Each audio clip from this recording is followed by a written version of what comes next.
BCS এর জন্য যে প্রিলিমিনারি যে পরীক্ষা আছে, প্রথম যে পরীক্ষাটা, সেই পরীক্ষাটার জন্য গড়পড়তা 30,000-এর মধ্যে এমসিকিউ পড়তে হয়। 30,000 গড়পড়তা, 30,000 এমসিকিউ যদি কারো মাথায় থাকে, ওইটার সাথে রিলেটেড জিনিস দিয়ে মোটামুটি পরীক্ষা প্রশ্ন হবে। অনেকে বলতে পারে 30,000 এমসিকিউ পড়া বোধহয় খুব কঠিন, মোটেই না।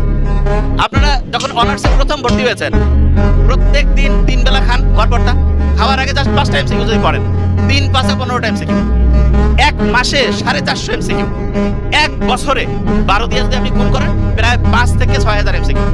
আপনি যদি এরকম করে অনার্স কমপ্লিট করতে করতে 4 বছরের মতো টাইম দেয়, তাহলে আপনার প্রায় 24 থেকে 25,000 এমসিকিউ পড়া হবে। জাস্ট 5টা এমসিকিউ পড়তে কিন্তু 2 মিনিট টাইম লাগে। কিন্তু স্টুডেন্ট পড়ে না কেন? কয় যে হ্যাঁ 5টা এমসিকিউ পড়ে কি হবে? হ্যাঁ 5টা এমসিকিউ পড়ে কিছু হবে না।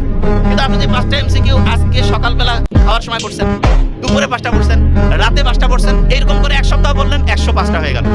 15 দিন বললেন 210টা হইলো। এরকম করে এক মাস বললেন 450 হইলো। এরকম করে এক বছর বললেন 5 থেকে 6,000 হইলো। এরকম করে 4 বছর বললেন 22 থেকে